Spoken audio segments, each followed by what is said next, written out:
this is Jackie with WTI, and for all the females out there who want balanced hormones, Progessence Plus by Young Living Essential Oils is a must.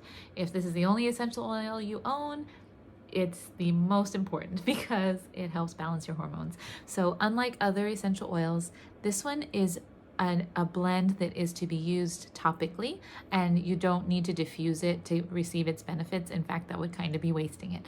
So Progessence Plus, it has progesterone in it made from the wild yam, so it's a natural progesterone, and it also has clove, it has balsam, it has many other essential oils blended together.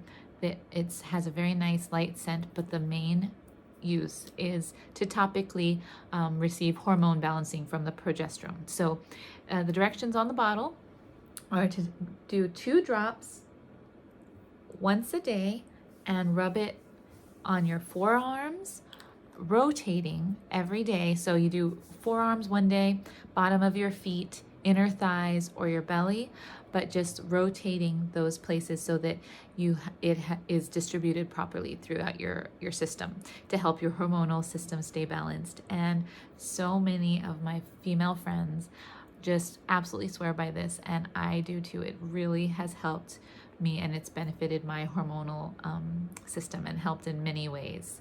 So I highly recommend Progessence Plus for all those ladies out there who are looking for natural ways to balance their hormones, but that's just my personal point of view.